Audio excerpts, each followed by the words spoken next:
One of the things I've been concerned about with all of these new AI tools is what it might do to the non-AI tools that we use every single day. There are all of these foundational building blocks, from frameworks to languages to just all of the libraries we use to hold it all together. And I'm scared that we'll never see those things improve if the AI only knows how to use them as they work today. It's a fear that I've brought up many times in the past, and I was really lucky just a few days ago to go to the OpenAI office for a live stream where they brought Sam Altman in to talk to us builders about what the future could look like. So obviously, as soon as I got the mic, I had to ask myself, do you see this potential here? Are we making foundations out of the technologies as they exist right now that are going to be harder to swap in the future?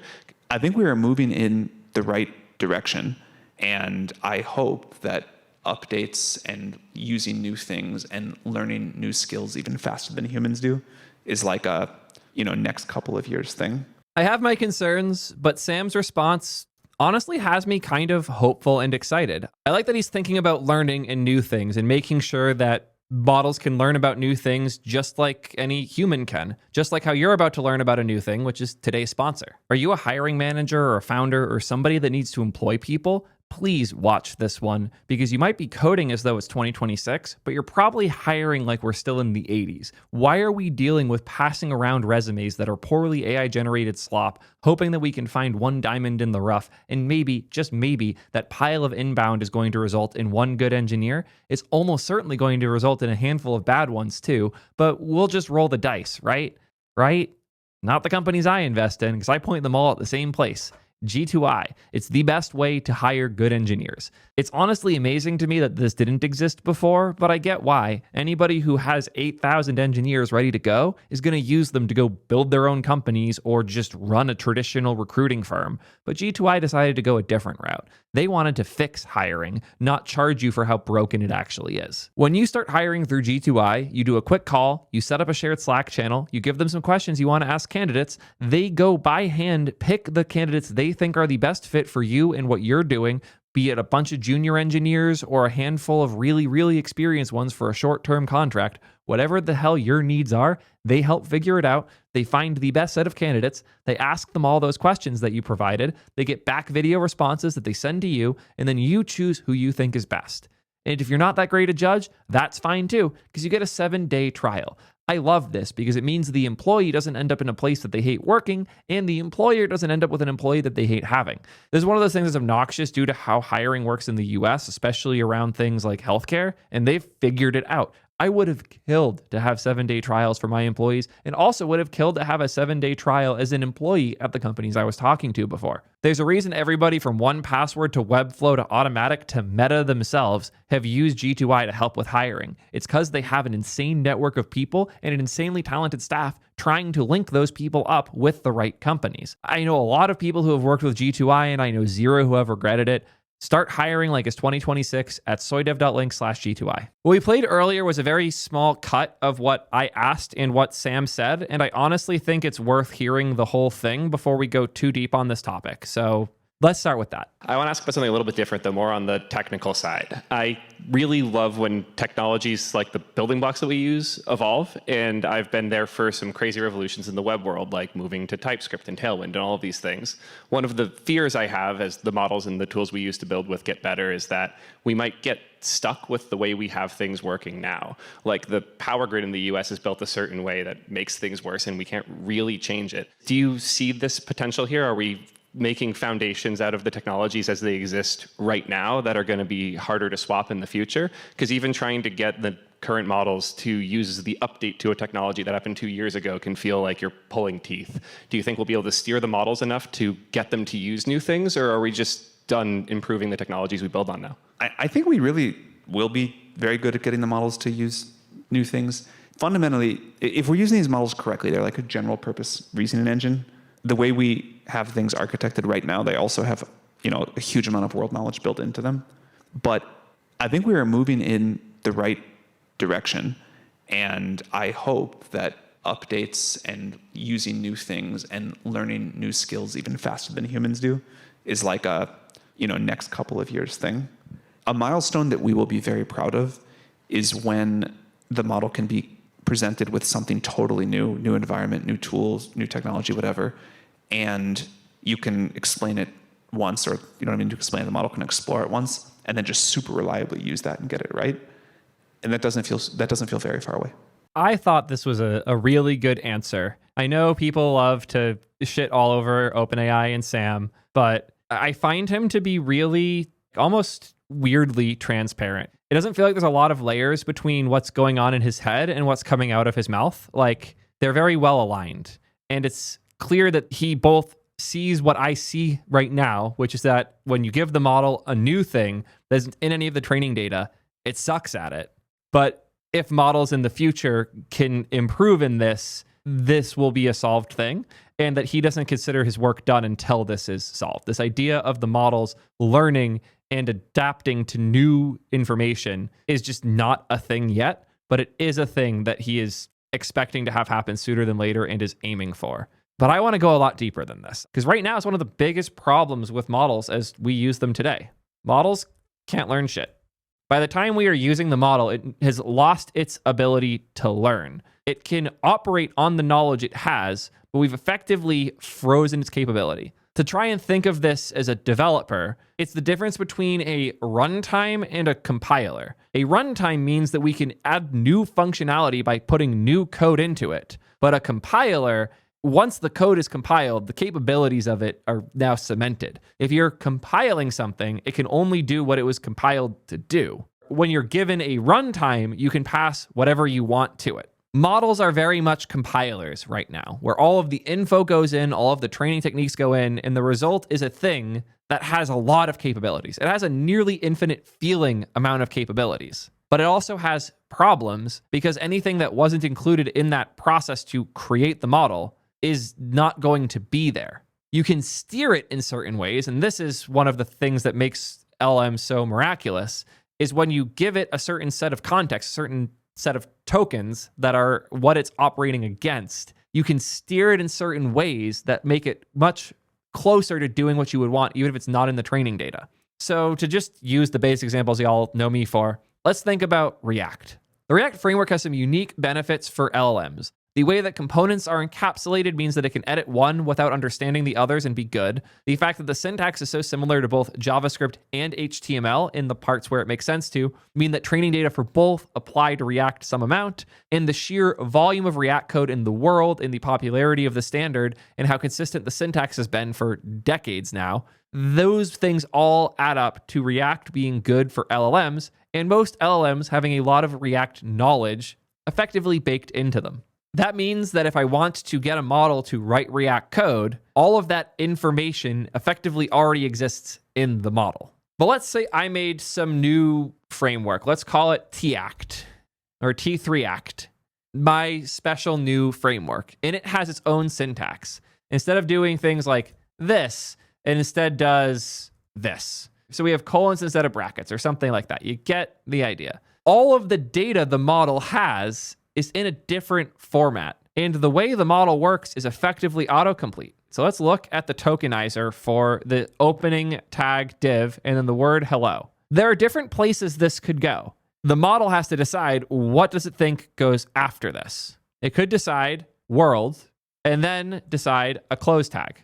The way the model evaluates all of this is it has these tokens. So it has the starting of the div, it has just the close bracket, it has the tab, and then it has one more empty space and hello. The model effectively has a bunch of vectors pointing at different things that have their math change depending on what's in your context. So all of this information points it towards a few different paths. One could be that the next token is the word world, because it's very common for somebody to write hello world. It could be that the most common thing is to close the tag next. And that one would actually only start with those two tokens because only the close bracket is a token. And then the rest is different. And it's actually an interesting thing that I have heard some fun research on. OpenAI's even published themselves. They put effort in to make sure that a close bracket token stays as one token. Because here, if it didn't have the bracket slash, it might incorrectly assume that the next thing is a P tag or a button tag. So you'll notice the tokenization in the grouping here includes the opening and what it is, and then breaks off the close bracket because it's so common that you don't actually close. Maybe you do an on-click equals something. And you start to see how it's breaking these things up is to steer the most likely next token in the right direction. Since the opening of the button tag is a full token, when it does that part, it can now do the calculation to decide what token makes sense next. That's why onClick has on as the next token, because you might want onClick, you might want onPress, you might want onNavigate, you might want something else. And the way the tokenization works, and the reason the library for this tokenization is like 20 megs of bullshit, is so that they can parameterize these things to give the model the most likely piece to point them at the most likely next piece consistently. That's also why they have all these different versions of tokenization. And you'll notice when I switch from GPT-5 to GPT-3, it is not doing anywhere near as good of a job of holding together these elements. Do you see the difference there?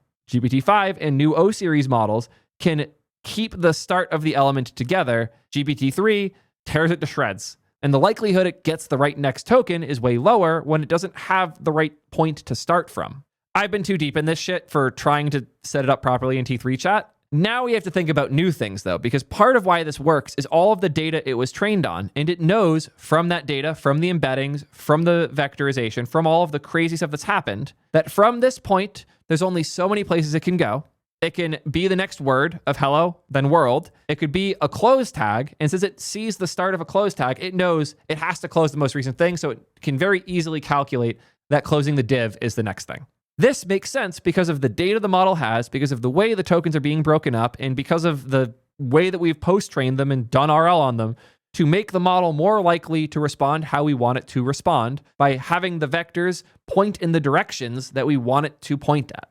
But it can only do that if the data is right, if the tokenization is right, and if the knowledge that it's encoding is right. We're effectively trading a bunch of text for a bunch of math when we train a model. And we need to make sure the inputs and the outputs, the math and the calculations, and all of those parts are right. So what happens if they're different? What happens if I put a new syntax here where I do this instead? It parameterizes it entirely differently because this syntax is fundamentally different from the syntax that it was optimized for. This also means that once the model receives it, it's going to have a harder time. Even just here, how the div is broken up differently here, that's a real challenge. That's going to make this a lot harder for the model to understand than this was. These differences are so common, and there's lots of layers to this. The way that these things are tokenized is just one small portion of it. There's also the data that they have. There's also the reward mechanisms that they have when they're training that optimize for syntax that exists already and is supported already. The model's been engineered to write correct code, but the model's been engineered to write code that is correct as we understand today. If correct code means something else later, then the way the model works at a fundamental level is not aligned with that future way of writing. I don't agree with Sam that that is going to change, but I do agree that the models are going to get better at working around these things. As the models get smarter, as things like mixture of experts, there's a concept that different sets of parameters in the model are triggered for different tasks. As the way we manage context and the way that context affects the weights gets more powerful. Like, just imagine again, like, think like the model. It is auto-completing based on what is most likely based on what data it had when it trained and what data it's given right now. Imagine at the start of this, we start with, here's a bunch of examples of my new framework and how it compares to React. Div, hello, world, div. T3 act, div, hello, world, div. If you give the model enough of these, it's changing where things are pointing. Because right now, a colon means one thing and a bracket means another thing. But if you give the model enough context, it could start to build that length because every additional token is changing where things point in that crazy map of parameters. So by doing this, we have effectively given the model different weights in a very subtle way. We have steered the model to be more likely to do colons than it was before, and to do colons close to each other. Because normally the model doesn't think colons should go near each other. It certainly doesn't think that you should have an empty space then a colon. I would suspect that most of the models would get very confused with an empty space then a colon, then an empty space, then something else, because the parameterization for that's going to be weird. See that? Space, then colon. It did that because just the colon with a space before it would probably be confusing. These are the things that you have to consider with all of this. It's weird. It's complex. You can influence it some amount with context, but it's going to take context to do it. And it means that the baked in intelligence, so to speak, is going down. If a model has a certain level of intelligence based on the weights that it has today, adding more context to point it in a different way means that that intelligence is being overridden some amount. And the more that you steer the model, the less of the model that you're seeing. It also means you're now limited on how much context it has. You're also increasing the cost of every additional token. Like if you put 50,000 tokens of description in the context window before you actually ask for the task, you have made life much harder for the model because it has to recalculate way more to generate shit. And the previous effort that's been put in doesn't matter in the same way it did previously. Obviously, they're engineering these models to handle all of these things, but it's going to take time. And how do you find the right set of things to give the model to balance these weights out when it's doing the work on the fly is a tough problem. But it's also the whole point of these models is when it has a certain amount of text and it's told to generate more of it, that it is properly influenced both by the data it has through its training and by the context it has that it was given. The balance there is really hard to get right, and things are getting weirder every day now that the amount of context that comes from us versus comes from the model and its reasoning steps is fundamentally changing. Before the crazy world of reasoning models, I would argue that when a person was talking to a model, on average, there was probably a 50-50 split between tokens provided by the user and tokens provided by the model. Now that we're doing things in these crazy CLI coding tools, I might go as small and simple as fix it with a screenshot of the bug, and then the model goes and greps and finds things to add to context. The model reasons, which gets added to context. It builds its own context based on the characteristics of the code base. Interesting research that Vercel just did, which again deserves its own video, probably coming in the near future. They expected skills to be a good solution for teaching coding agents framework-specific knowledge. Specifically, new things they added to Next 16 and the new React versions don't seem to be picked up as much as they would like with the models. Even just earlier today, I was using the new Kimi K2.5 model, and it got so confused with Tailwind v4 not having the config.js file that it eventually gave up and ported us all the way back to Tailwind 3 so it could understand better. Since skills are effectively a pull standard where the model can see all of the skills available, choose which one to pull in, add it to context, and then operate, versus the agents MD, which is always forced into context. This difference makes things very interesting. Specifically, the test harness they built got a 100% success rate when they used the docs embedded in the agent MD, but the skills in their best case maxed out at a 79%, even when they explicitly instructed the model to use the skill. And without those instructions, the skills did not actually benefit at all. AI coding agents rely on training data that becomes outdated. Next 16 introduces these new APIs, and they aren't in the current model training data. When agents don't know about these APIs, they generate incorrect code or fall back to older patterns. The reverse can also be true. When you're running an older next version and the model suggests newer APIs that don't exist in your project yet. I ran into this when I was migrating a giant old code base. It was rough. And this actually perfectly highlights some of the problems with these strategies. They got it to use the skills by telling it with explicit instructions, use the skill, which bumped up the pass rate, but it resulted in very different behaviors. For example, when they told it that it must use the skill, it would read the docs from the skill first and then anchor on those doc patterns instead of reading the code base as well. Where if they told it to explore the project first, then invoke skills, it would build the mental model first, then it would use the docs for reference. The fact that these things matter is a bit absurd. I've built an intuition about this myself just for my day-to-day use, but it's crazy to see it evaled. But again, we need to go back to where we were with future tools. If we put something in the system prompt or the agents MD that goes ahead of the understanding of the code base that tells it about these new tools or solutions that aren't in the training data, you're making the model worse at doing what you ask it to. And this is the problem. You only have so much space available to you to instruct the model. There are all of the things that are baked in, all of the capabilities it comes with, and then you can append new ones on. It's almost like the game engine versus the thing that you're building in it. Like you can build a lot of things into a game engine that the game engine didn't come with, but in the end, you can only hack so much stuff on top. And that's kind of what we're doing with the context management. And every bit of context we put in about a specific tool is also context that we are losing to an extent for what we actually want it to do. And this isn't just context rot. This goes fundamentally deeper than that, where the model has its behaviors and characteristics, and the more effort we put into influencing those externally, the more that we are losing in every other way. I like this framing a lot, Naman. An easier way to think of this is that specialization comes at the cost of generalization. Absolutely agree. And the general skills the model already has are very well established. And if you try to work around those, good luck. That doesn't mean these problems can't be solved. There are lots of different strategies that I've seen. One that's getting a lot of attention recently is beads, which is a way to add memory to your agents where it can store information and access it later. It's a Git-backed graph issue tracker for AI agents, meant to make it easier for models to keep track of what tasks need to be done, what information is necessary for it. Seems really cool. I personally haven't used it yet. Could be very awesome.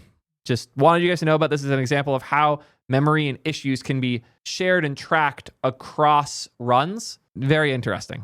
Something I've been trying is keeping track of what the model stumbles on. Your agentmd file shouldn't just be a description of the app and how working in it works, because the model can figure out most of that. And if you're bloating context with things the model already knows, you're wasting context and you're steering it in ways you don't necessarily want to.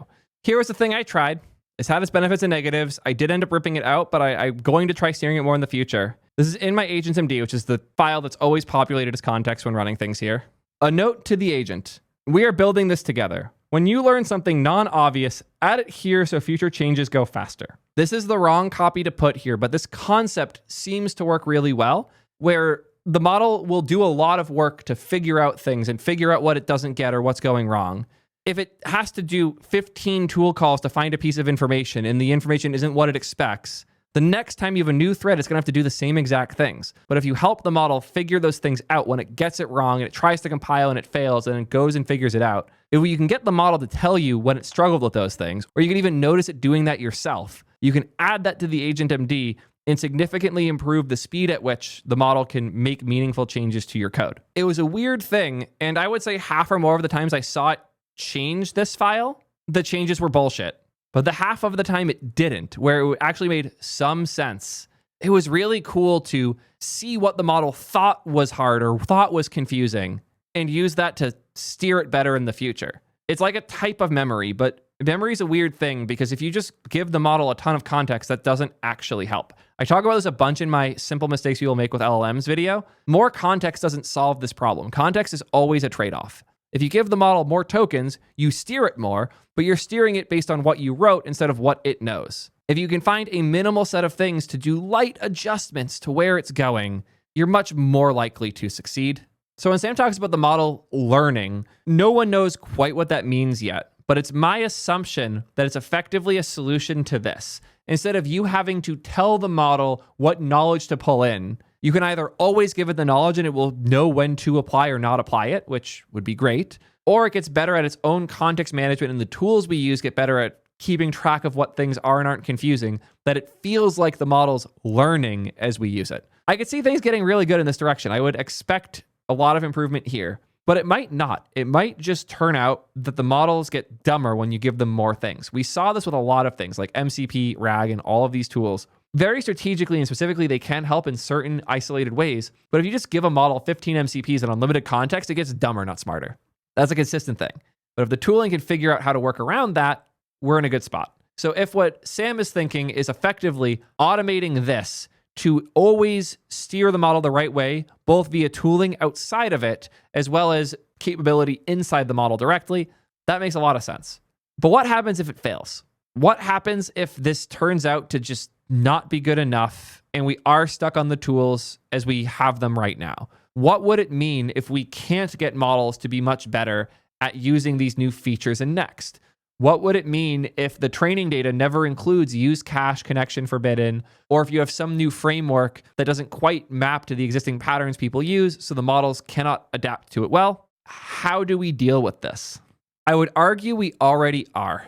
Do you know what's interesting about almost all of these projects? It's their goal to not require you to learn new APIs and standards. React Compiler lets you take an existing React app, run the compiler, and the results are way more performant. TypeScript Go is a rewrite of the TypeScript compiler in Go so that you can type check way faster. You can already strip out the types and generate JavaScript via native code very quickly, but TS Go will make sure your TypeScript is correct as well.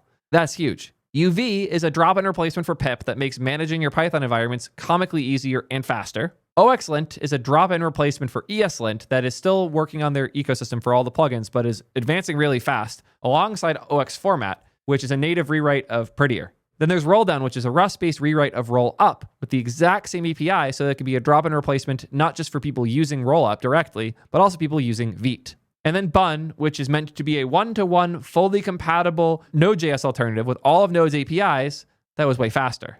What's interesting with all of these tools is that they require minimal to no code changes to use them, and you don't have to learn a new API in the majority of the time either. React Compiler just takes your React and makes it faster. TS Go just takes your compile times and makes them faster. UV makes your Python experience much less painful overall while still using the same commands, same formatting, same everything.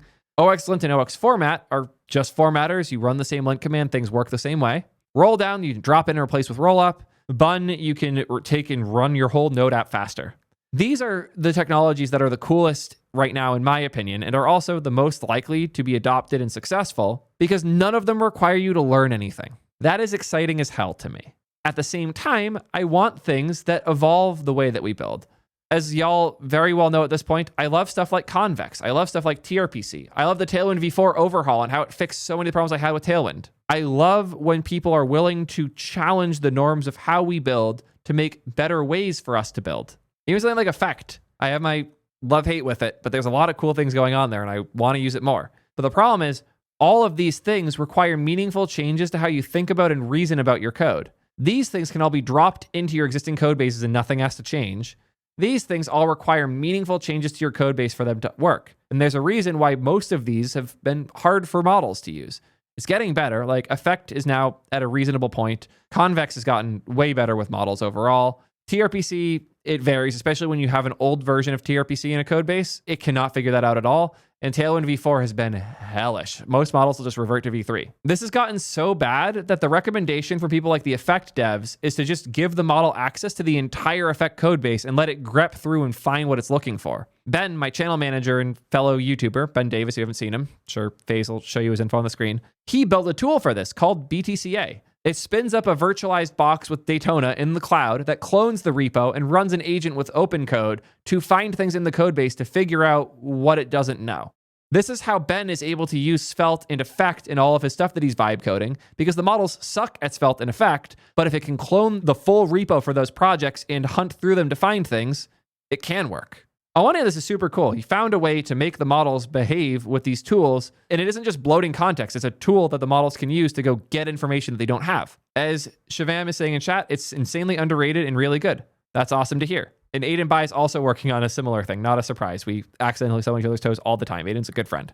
All of that said, I don't find myself needing this ever because I'm using tools the model, for the most part, already understands. And the fact that he needs this means if we both queue up some work to be done, and he's doing it in Svelte and I'm doing it in React, he has to wait for the model to trigger another model in the cloud to go audit a code base that it doesn't understand or know anything about, to bring back the right instructions and right bits of context to steer the model the right way.